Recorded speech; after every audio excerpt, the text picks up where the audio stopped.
5 काम ऐसे हैं जो हम में से हर एक को आने वाले समय में करना है।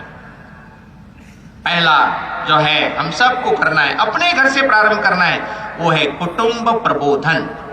परिवार का प्रबोधन करना। हम सब अपना परिवार, संयुक्त परिवार हुआ करता था, आज भी है, बहुत से हैं। भारत का वैशिष्ट था ये संयुक्त परिवार की व्यवस्था।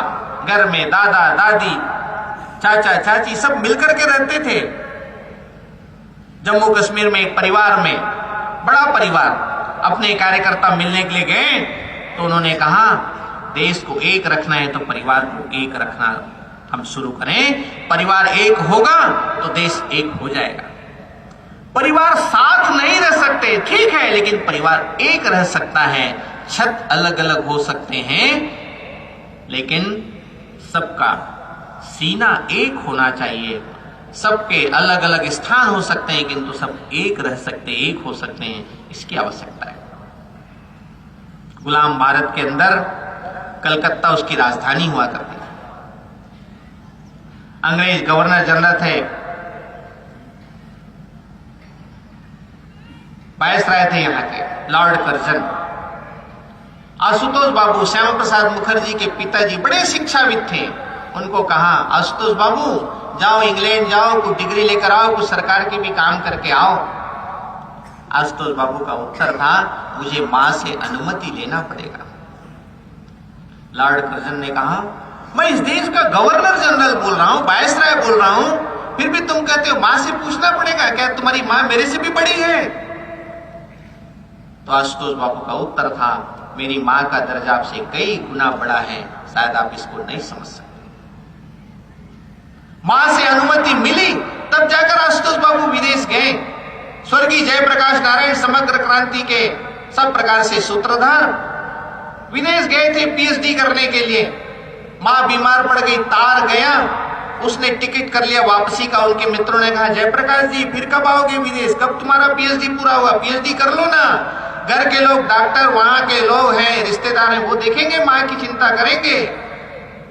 जयप्रकाश जी ने कहा मेरा पीएचडी मेरी मां से बढ़कर के नहीं है, इस समय मां को मेरी आवश्यकता है, मैं जाऊंगा, मां की सेवा करूंगा। वे वापस आ गए।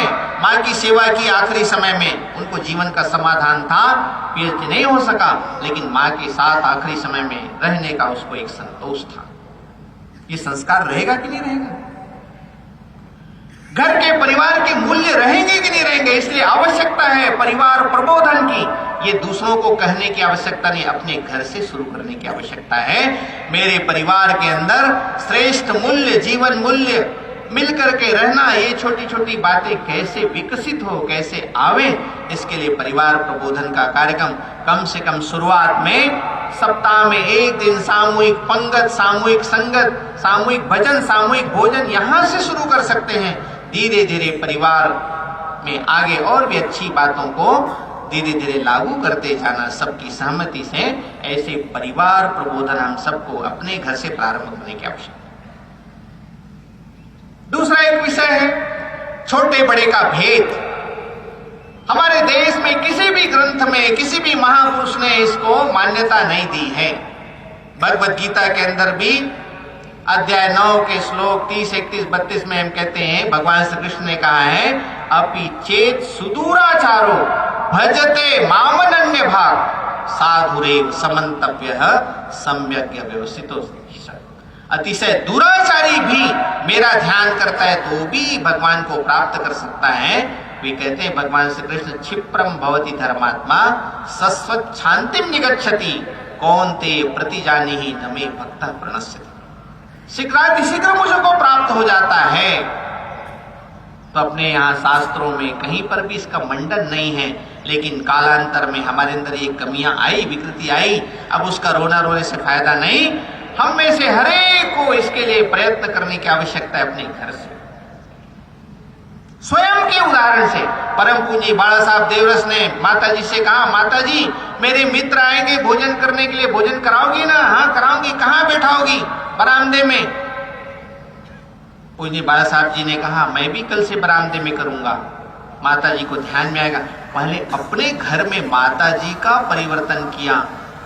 माता जी ने कहा ठीक है बेटा, जो तू जहां चौके में बैठकर भोजन करता है वहीं मैं भोजन कराऊंगी, उनके जूठे बर्तन भी दूंगी। पूज्य बाला साहब देवरस अपने घर से समरसता का संदेश देते हैं। तब जाकर पूना के वसंत व्याख्यान माला में कहते हैं अस्पृश्यता पाप नहीं तो दुनिया के अंदर कुछ भी पाप नहीं। अपने घरों से, अपने घर में छुआछूत नहीं होना चाहिए, कहीं पर भी जाति के आधार पर छोटे बड़े का भेद खत्म होना चाहिए। इस बीमारी ने अपने देश का, अपने समाज का बहुत बड़ा नुकसान किया है। आज हमको अपने घर से इसको प्रारंभ करने की आवश्यकता है। मेरा घर समरस घर बनेगा, मेरे घर में किसी भी प्रकार छोटे बड़े छुआछूत का भेदभाव नहीं होगा। इसका हमको अपने जीवन में उदाहरण के तौर पर, आचरण के तौर पर करके बताने की आवश्यकता है। तीसरा विषय पर्यावरण का है। हम 9 दिन नवरात्रि का कालखंड रहता है, भोजन के अभाव में रह जाते हैं। अपने देश के प्रधानमंत्री भी 9 दिन उपवास करते हैं, लाखों लोग रहते हैं। कुछ लोग पानी के बिना भी कुछ दिन रह सकते हैं, लेकिन ऑक्सीजन के बिना संभव नहीं। कोरोना के सेकंड वेव में हम लोगों ने अनुभव किया होगा, अपने रिश्तेदार लाखों लाख बंधु, अपने संगठन के भी हमको खोना पड़ा है ऑक्सीजन के अभाव में।